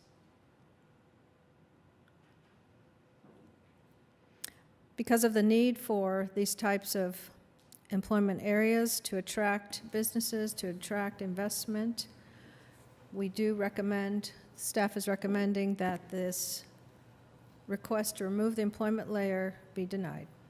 I'd be happy to take any questions. Thank you very much. Any questions for staff on this before I ask the applicant for their comments? Okay. Mr. Box, you have comments on this? Cindy, could you go back a couple slides that shows the map of the different LUDAs? Keep going. Right, now keep going. One more, sorry. More. There we go. So David Box, 522 Colcord Drive. This, to me, kind of tells the story. This would literally create an island of employment reserve in a sea of urban low. If we look at the definition of employment reserve, it is to accommodate concentrations of large employment uses such as manufacturing, office parks, and office/industrial flex space. That strikes me as completely incompatible with the PUD that was just approved to the west and to the south. Although you could perhaps tell that people play golf north of this. That golf course has been closed for, I believe, more than 5 years. It is likely to be redeveloped as residential. I don't think large-scale industrial flex space here makes any sense. We believe a form of residential makes sense. Again, it's R1 now, so the comp plan is frankly incompatible with its current use. So we would ask that you approve this in the same manner that you approved the balance of this quarter section. Okay, thank you very much. Commissioners, any questions on this? If there's no thoughts or discussion, if somebody has a motion they'd like to make. I have some quick thoughts. Okay. To me, I think the fact that we approved the rezone of the majority of the quarter section is important. I'd just like to make the comment that, well, first, I do have a question. Are we the deciding body on these? On the comp plan, yes. No. Right. So we, as a commission, right, have decided that employment reserve, generally, and I think I'm saying this, I think I'm being fair in saying this, right, that we do not believe that it is an enforceable overlay. I wouldn't go that far. I would say that it is, the comp plan and its designations are guiding policy. They're not ordinance. But there's a specific issue that, for the reason that we do not enforce these. Well, primarily the issues that have arisen are similar to the issue that's present in this case, in my view, which has been, and I'm just giving my thoughts, not the thoughts of the commission, obviously, but some of these cases have been in my ward, and they've been in areas where clearly, if you were to bring in a large-scale employment use, you'd have a room full of people that were, up in arms over what was being proposed. And you have a developer who owns a piece of property like this one that is zoned R1 right now, but it is not supported by the comp plan. It's also important to note in this case that I believe, and correct me if I'm wrong, Mr. Boxer, you submitted your original application on this, and there was no comp plan amendment, so it was continued. Do I have the right case in mind, or am I thinking about something else? I can't recall. And came back. I think that's what happened. Anyway, yeah, the application was continued from August 26, 2021, so the applicant filed an amendment to the comprehensive plan. So it's zoned, it's sitting there, and then all of a sudden, there's a layer put over the top of it. As a matter of policy, do I take personal issue with that? Of course I do. Right. There's a word for that. It's called condemnation. This isn't that, but it bothers me in the same vein that condemnation does, because you've essentially tried to limit somebody's use for their property when they bought it under the pretense of a different zoning, which is what's publicly available and noticed and legally recognized, right? So for me, that's been the issue that I've had with these cases when they've come up. Right. Not so much that there isn't a piece of land that if it were surrounded, the comp plan couldn't be guiding in me feeling differently about protecting it, for that. I don't speak out of turn. Anybody feel differently about that or feel like that's? But if the problem is that you feel like it's condemnation. It feels like condemnation. If it feels like, I guess my question is there, so you do feel like there's an application where the applicant would be for the amendment, but you would recommend the denial? On the comp plan amendment, there's a possibility that I could feel that way on the comp plan amendment case. You do, Sure. okay. Yeah. Well, I guess that's my question, because I feel like kind of we've decided as a body that we don't enforce these things. And to me, the only point in bringing it up is that feels weird. It just feels kind of weird to me. And I feel like maybe we need to have another study session. And this is me saying, is just verbalizing that, because I don't know why this effort exists, why we even go through it, if it's not important. A couple things. Every case stands on its own, right? So we consider every case in its individual merits. I'm going to speak about this item since it's the one in front of us.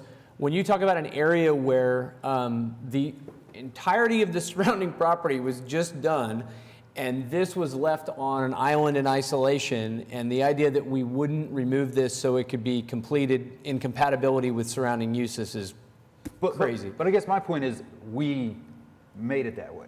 Agreed. Yeah, and so if that's the trajectory, I just wonder if there's any power in the employment reserve or some of these others at all. And it just my whole point is just saying, like, it feels like something that needs to be addressed by this body on whether, I mean, maybe it is, it's each case by case, but it doesn't feel that way. Understood. The power in the employment reserve is perhaps the city can go acquire sites, because if the city wants to hold for future development, the city needs to be the owner. Sure, I'm not making that. I'm just saying we need to come to an understanding that either that's what we're saying, or it's like, well, we think there are cases where, well, this makes sense. And to me, it just doesn't, I don't feel like we're sending that message. The other value that it holds is that if the chamber and the city are working together on a potential employer they're trying to attract here, they can easily identify sites that may accommodate that use, may accommodate that size, and it aids in those discussions. So I think the city's effort to identify sites makes a lot of sense. I think it's our job to identify whether those sites that were placed on a map based on a variety of factors that don't have anything to do with compatibility and underlying zoning is why they come to us on an individual basis, and we assess whether or not it makes sense to retain those sites with that designation. Sure. I think you kind of answered my main question, which was, yeah, if we see it as a condemnation or condemnation-like, does that mean that it's a non-starter? Like, is there a conversation or is there not, is my question. If I might, I think, so yeah, it's been a while since we had this conversation, but firstly, this is a LUDA like so many other LUDAs, and there's no reason that the Planning Commission can't, to use your word, enforce it like they would any other LUDA, including urban low, whatever it might be. This one did have a lot of work put into it because of the study that we worked with the chamber on and so on, and back in 2012. But the Planning Commission this is my version of events, but the Planning Commission in the past has said, hey, we're not comfortable, quote, reserving all this land. There's a lot of employment in the city, a lot of employment land, and has expressed the desire that the city do, hey, why don't you go acquire some land or reserve it somehow through legal means. And the city has done that to some extent. In fact, recently the city spent $13 million acquiring the property on Eastern and I-240, and that's important. That's a lot of money, and the city does, it takes time. And while the city is doing that, the question for the Planning Commission has always been, well, how comfortable are we saying no to an applicant like this? The problem is that the same thing that makes these things attractive for employment also makes them attractive for residential, and that always comes first.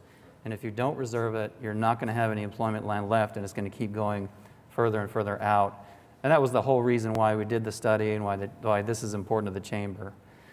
But the city can't move quickly enough, it seems, to reserve these by acquiring them or getting some kind of option on them or some other means. And so, you know, the comp plan, that layer does serve a purpose, saying, hey, just think really hard before they have R1. They could go and develop this tomorrow. We're not taking anything away from them, and they're entitled to do that. They're asking for a higher level of use. The comp plan simply says, you know, that, hey, if you're making a decision, this would be ideal for employment. It's right next to the Broadway extension. It's on a corner. It's a great site. It's next to other employment uses. It still is a great site. Is it a great site for other things? Of course. So that's kind of, I guess, and just to clarify, there is other R1 that is employment, that is designated employment. Generally speaking, we tried not to do that because it was already entitled. But in this case, you know, that's what the plan designated is this is the best use for it in the Planning Commission, the City Council's opinion at the time. So just for your consideration. Okay. Anything else? Okay. Well, if there's no further discussion from other commissioners, I think we'll take a motion on this comp plan amendment, and let's see where we are. Somebody, anybody? Mr. Chairman, I'll move approval, recommendation of approval for CPA 2021-00010. Okay, I have a motion to approve comp plan amendment 2021-0010. It's been seconded by Commissioner Privet. Please cast your votes. Gee,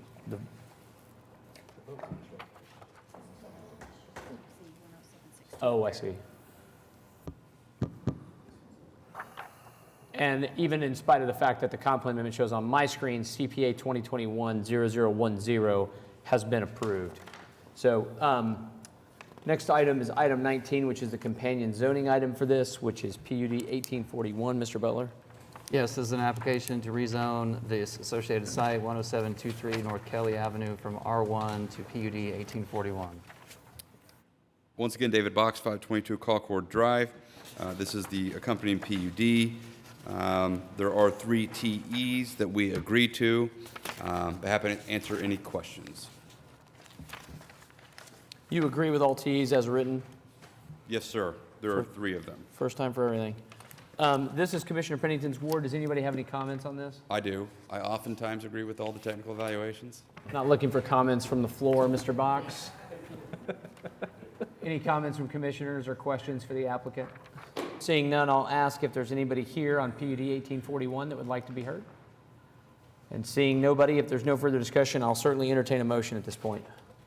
Mr. Chair, I'll make a motion to recommend approval of PUD 1841, subject to the 3 technical evaluations.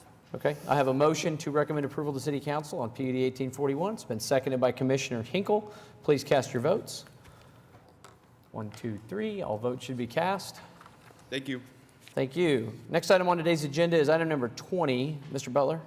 Yes, this is a resolution adopting the Innovation District Land Use Plan as an amendment to the comprehensive plan. And Lisa Chronister, our Assistant Planning Director, is here to walk us through what this plan is. Great. Good afternoon, everybody. I'm happy to be here to talk about the land use plan. This presentation is very similar to the one that was presented at your study session 2 weeks ago.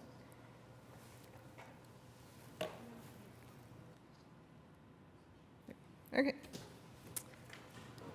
So the first question most people have is where is the Innovation District plan and what boundaries are we talking about? The plan talks about a few different areas. It's generally the area around the Health Sciences Center, University of Oklahoma campus and the state capitol, the research park, and then parts of what's considered the Innovation District extend over to Broadway Avenue. But the land use plan area is shown in the pink boundary.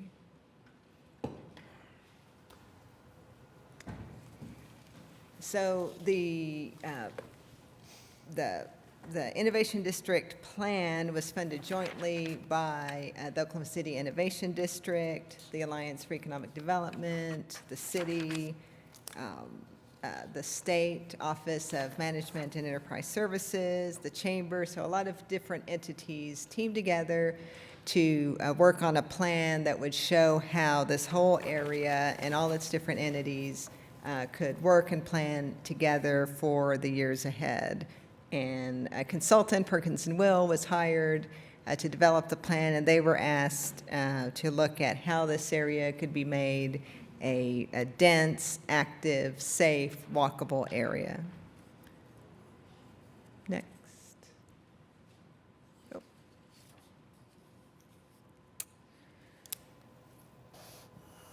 So what does a land use plan do? It defines land use priorities for development, and this plan does it by identifying 6 different categories of development, from low intensity to high intensity, and it's a guide for future development. One important thing to note is of the boundary of the land use plan, only a portion of it is zoned within Oklahoma City boundaries. So the grayed out part in the middle, that's a capital medical zoning district, which is controlled by a state commission. So this plan, if adopted, would be amendment to the Oklahoma City zoning code and would be used to evaluate zoning proposals in the Oklahoma City area, not the state area. How the area of the plan is currently shown in the comprehensive plan. It encompasses 5 different land use typology areas, all of which are pretty high density. From medium intensity, commercial, transit oriented, they're some of the highest density type LUDAs used in the comp plan. So the land use plan provides, it's a vision for coordinated development. One part of having a plan is to make sure that development is compatible with its surroundings, and to encourage growth and stability by showing that, that public improvements can be coordinated with private improvements, and that everything being developed is working together with the same mutual and mutually beneficial goals. A lot of community engagement was used to create the plan with the consultant. It all started years ago with the Brookings Institute study. Then the consultant did most of their work to develop the plan. There were a lot of neighborhood workshops and meetings, lots of interviews, committee outreach opportunities when the plan was first developed. And then this past summer, the planning department engaged in additional outreach to both to inform the neighborhoods and to see if there are any perspectives we missed. So if adopted, the plan would be used to guide new development. It would inform zoning code updates. As you're aware, we are already working on revisions to the entire zoning and planning code. It would also be used to guide TIF incentives and help to prioritize where bicycle and pedestrian improvements are constructed. So it's important to understand what the plan will not do. If adopted, it won't change anyone's zoning. Existing zoning will all remain the same. It will not require property owners to make changes to their existing property. If it's residence now, it will remain a residence in the future. It will be used if and when someone comes in to rezone property.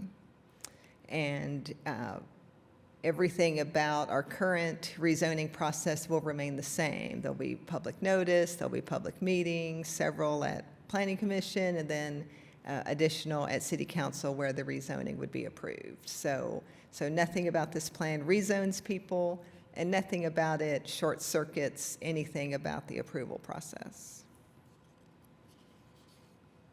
So again, if a property owner already has the zoning they need for whatever they want to develop, then they won't need to rezone, they won't need to come to Planning Commission. But if a rezoning is required, say, I mean, typically that's required for a higher intensity use, then it would staff would review it against the comprehensive plan, including amendments, including this one. If it is adopted, then on to Planning Commission, City Council, and finally to building permit. So as I explained earlier, there are 6 different development typologies identified in the plan, including, high-intensity mixed use, general urban, special destination district that observes the capital area, open space. In general, the broad intent of these is to buffer the neighborhoods, which are shown in yellow, from the highest intensity uses, which are shown in orange, to buffer those both by distance and by a medium density areas that are shown largely in gray.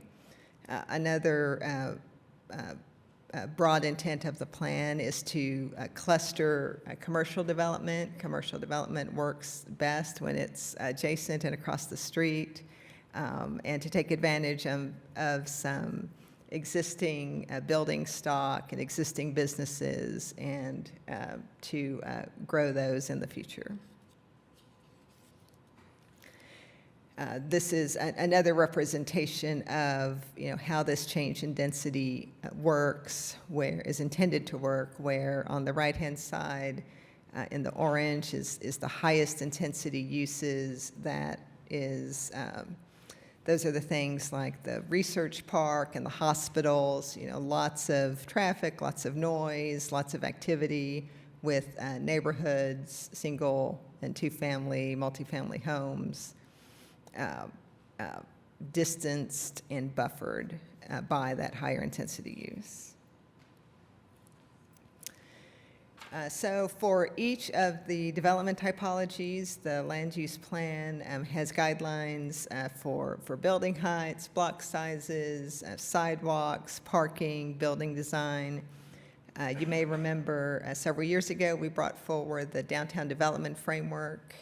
These land use plan guidelines are very similar to the types of guidelines that are in the downtown development framework.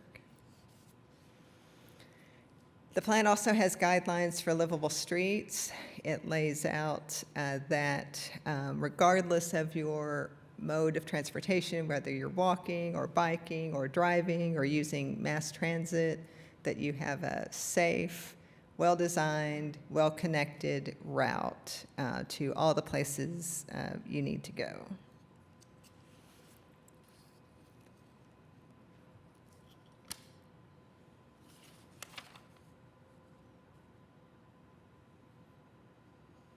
Okay, next slide. Yeah, so all of this street network of livable streets, the whole point is to connect the neighborhoods and the residents to services, to connect the businesses and services to customers and clients, so that commercial development can be successful, so that residents can have the amenities they need, so that employers can have the employees that they need.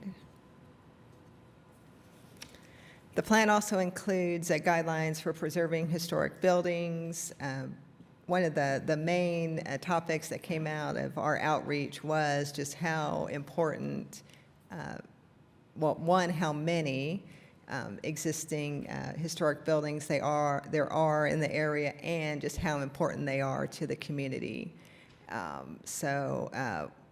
Since the consultant's original plan, staff has increased some of the mapping in terms of showing where those are, and showing just how important it is that those be preserved or redeveloped in a sensitive way. So since the consultant did their work, planning staff has made several changes. One, we went through and we made sure it coordinated with Preserve OKC, which is the city's historic preservation plan. We made sure the street graphics coordinated with Bike Walk OKC, the bike ped plan, because in between the time the consultants started their work and now, both of these plans were adopted in the meantime. So we wanted to make sure they didn't conflict. We also revised some of the language to make it clear that the intent was to support a variety of housing and transportation choices. We also did more additional public engagement. We attended the One OKC Festival. We attended the Ward 7 Career and Resource Fair. We had several neighborhood Zoom meetings to inform residents and to answer any questions that they had. So that brings us here, asking for the commission to adopt a resolution that would adopt this as a comprehensive, would add this to the comprehensive plan, similar to the process that was used for the historic preservation plan and Bike Walk OKC. So I'm happy to answer questions. Thank you. Any questions for Ms. Cronister? Just a couple things, Lisa, just to clarify. I think there's a few folks here too that are curious. I just want to make sure this part of it is well understood. So no property zoning is changed. This is essentially just like the comp plan amendment process that we just went through on 2 other cases where the comp plan may suggest something, but the zoning could ultimately be different, and it's ultimately what controls. So this is more of a policy document about how development should occur, correct? Yes, Yeah. it doesn't change anybody's property zoning. Okay, and then Cindy, could you go back to the, on the slide deck, can you go to slide 5, please? This is just something that's a little quirky, and if somebody's never been here before, I want to make sure they fully understand this.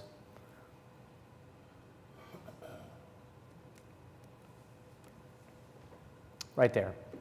So the CMZ, the Capital Medical Zoning District, is, you alluded to it, I just want to be crystal clear about it. That's a state-created body separate from this body, and the area on the exhibit in front of us that is gray, we do not have the authority on.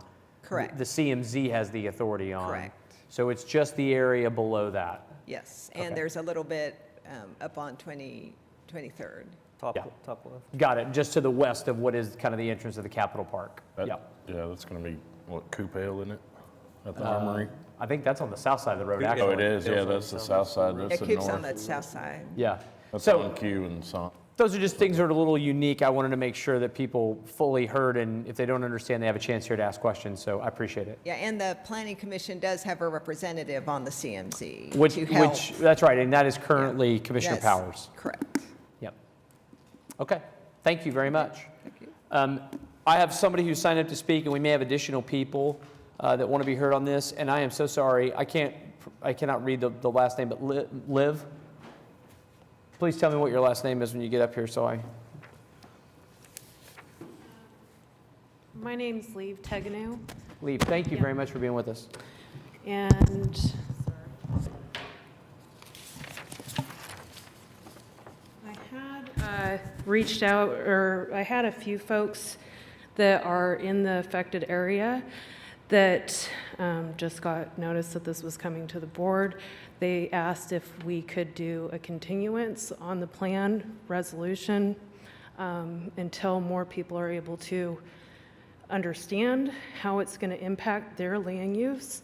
And then also, there's been other plans that are set up for homeowners in this area, and developers are presenting to the city on their plans with their homes like right there. So we would like to have more in-depth conversation with the Planning Commission to ensure that those people's needs are met.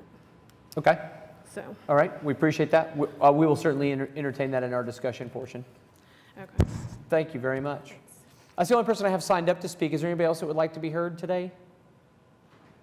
Feel free to come up and just give us your name and address for the record. Good afternoon, Andrea Benjamin, 1518 Northeast 9th Street. I understand, I appreciate all of your willingness to serve, but 1:30 on a Thursday is tough for most people. I have a very flexible job. It's tough for me. So sort of going off the last person's comments, it's hard to imagine that even if our community had concerns, that they could make it to this meeting at this time to even express them. So I think there's just some general concerns, which is I understand that even to your clarifying questions, it's not going to change the zoning. But it does open the door to make the next person changing the zoning easier. It does make it easier for them because it provides this framework where they can say, oh, this has already been sort of in this policy recommendation, it can be zoned easier. And so we just kind of think like that to keep reiterating, it's not, I know it's not changing my zoning today, but it is making it easier. If I sold my house, someone could tear it down and rezone as they saw fit, and the plan actually allows for them to do it with what seems to be less hurdles. I think the last piece is that, you know, urban renewal, all of those historical things, no one cared about the east side. And now this is a very lucrative opportunity. And so as we think about it, what does that mean for our community? I'm very concerned about displacement. And so while we can think about all the benefits and the good things that will come in our community, those things could be there now without many of these changes, but the investment hasn't been made.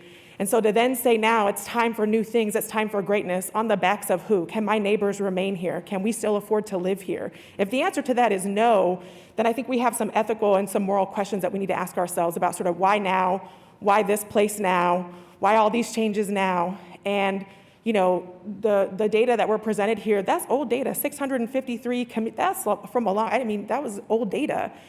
And so this summer, some of the meetings, again, to the earlier points that we heard in other neighborhoods, things are being promoted through social media. I understand it's a pandemic, all of those things, but not everyone has those outlets. And so I know for sure my two neighbors didn't know anything about those meetings, right? So that's already two people that I know personally that did not participate. And so their views or opinions and their input, they're in the community, were not reflected here. And so again, I understand, I think that there's a lot of great things, but in some ways, even looking at this plan outside of the gray is like, yeah, there are places where that makes sense for us to make a comprehensive plan or to add this land use plan to sort of intersect with a comprehensive plan. But some of it just seems outside of the scope and it seems broader than the targeted area intended, in which case, yes, that type of zoning does make sense. I hope that this board, and even when we go to the council, thinks about, are we ensuring affordable housing? Again, what does that mean for displacement? Are we ensuring that minority businesses are able to operate in a historically minority community? If the answer to that is no, I have some concerns. So I just want us to really think about, I think we're just paving a way for displacement. I want us to really think about that even as you vote on approving this before we go to the council. Thank you so much. Got it. We appreciate you. Thanks for coming down and seeing us today. You guys were patient to wait till the last item, so those benches were designed for extra comfort. Is there anybody else that wants to be heard today? Yes, ma'am.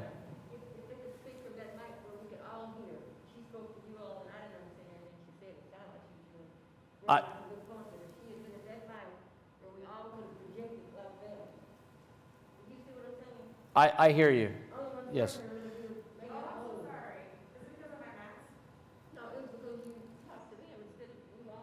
It's all right. Yep. That's because comments are generally directed to the commission, ma'am, and it is, even with the microphones and the speakers and everything, it is a little bit hard to hear, and I certainly understand that. I don't want to paraphrase what she said, except to say that she has concerns about the plan as it's presented and wants to learn more, and is concerned about what it would do to the area as it exists today. We share those concerns. I'll just add to your comments, ma'am, so that's the reason part of the public process is like, did everybody get a chance? Are we sure? Are we sure? Because I know in good faith staff makes a ton of outreach to try to make sure that everybody is aware. This item was introduced, was it 2 weeks ago or 4 weeks ago? 2 weeks ago. It was introduced through the study session, right? And so then it comes here, and it's like anybody before it moves on to city council, and then of course you've got 6 weeks before they hear it too. So that's part of the process. We're so thankful that you came and alerted us to the concern and that you guys want to visit more about it, and we certainly appreciate that. I don't know if staff has an objection to this being continued for some period of time to allow for the conversation to continue. If you do, let us know. Otherwise, in an instance like this where we are making such a bold change over a broad area, I don't want to speak for anybody else, but I certainly would rather we continue it and just give time for some discussion between the folks that are here. Yeah, of course. Yeah, we're happy to continue meeting with the neighbors. I have a question. Yes, sir. We encourage applicants to meet with neighborhoods. Has there been any discussions to do a, after 5, 6 p.m. public workshop or presentation so that to enable most of the residents to... Yeah, we did 2 evening Zoom meetings, evening Zoom meetings on Tuesdays were our tool that our Strong Neighborhoods Initiative program uses. They find it's a good time to capture people. We had 2 of those. There were... Well, the last 18 months have been extraordinarily easy to communicate with large groups of people. And I in almost any understand that environment. not every, so we had 2 or 3 neighborhood Zoom meetings in June or July, each attended by 20 to 30 people. And, but also because we know that not everybody is comfortable with technology. We did the in-person events at the Career and Resource Fair and at some of the community festivals. So we can certainly have an in-person evening meeting if we think that would capture. My thought would be let's continue it for 2 weeks and allow that to happen. If we would need to continue it for an additional amount of time, we can certainly do that, but that affords you the ability to try to reach out, have something. Would you want to continue it longer, or? No, I would ask for a month because Okay. it'll take a week or 2 just to convene the meeting, and then we'll need some time to. That would be October 28th. To react and revise anything that comes out to put it in your packet. Okay. That would give that would give the people that are here today time to kind of talk to their neighbors and see, who wants to be involved. And October 28th? Great, okay. And let me ask the question I always ask, maybe I should know this. Does this go to city council, this one? This one will go to city council, is my understanding. It'll go receive to receive. Yeah. Right, but not for approval? Right. Okay, 'cause Like this the is, okay. approval, yeah. And That's by fair. receive it, we mean we let them know that we took final action. Yes. Yep. yeah. So receiving it is a weird way to say Yeah, that's a good point. informational only, it will be done here. Okay. Yeah, all the more reason for us to allow plenty of time and, Right. yeah, okay. So we'll continue this item if someone's willing to make that motion to October the 28th. And I'm assuming that you all have staff contact information for outreach and things? Okay, excellent. Thank you guys for coming down today. We appreciate it. Somebody want to make that motion? It's already been made. I have a motion, a second, to continue item 20 until October the 28th. Please cast your votes. All votes should be cast. And that item is continued. Thank you all very much. That is the last item on our individual items to be heard. The remaining items were either deferred or withdrawn. Next item on our agenda is additional items, starting with Planning Commission committees. Couldn't possibly be a report there. So Commissioner Clare, anything from you? No, sir. Commissioner Privet? Nope. Commissioner Hinkle? I'd like to give a shout out to the Action Line. Called them Tuesday morning about some dangerous high weeds where kids were jogging through, and by Wednesday morning it was on a city piece of property, but they got right on it because they understood the desperateness of the situation. So they probably don't get enough credit, but they were very helpful.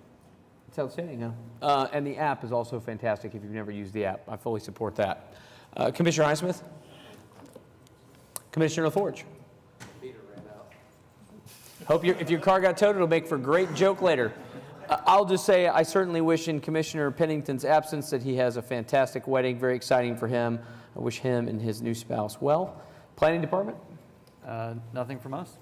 Development Services? Nope. Municipal Counselor? Nope. Citizens to be heard? Donna? This might be the wrong place. It probably was under our planning department. I just want to take the opportunity to introduce our newest planner. This is Benary.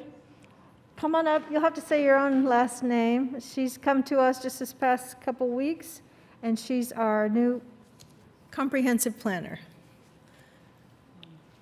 Hi, everybody. My name is Vaneri Mujica Ortiz, and I'll be working as a comprehensive planner, so you're going to be seeing me around. And Happy to have you. Welcome. Where'd you come from? I am from Puerto Rico. Puerto Rico. Did you come to Oklahoma City from Puerto Rico? Yes. Wow. I just moved last December. Well, congratulations. Welcome. We're happy to have you. Thank you. Yeah. We're excited to have Vaneri with us. She's got a lot of experience, most recently with the federal government, working for the Census Bureau and FEMA, and consulting before that, and a professor in Puerto Rico. So happy to have her with us, and we're excited we've got a lot of work to do. So a lot of people are excited to see her show up. Yeah. Well, again, welcome. This sounds much less stressful than what she was doing before then. Yeah, no doubt. Any other citizens to be heard today? Okay. If there's no other business, I will take a voice vote to adjourn. So moved. Second? Anybody opposed? Hearing none, we are adjourned.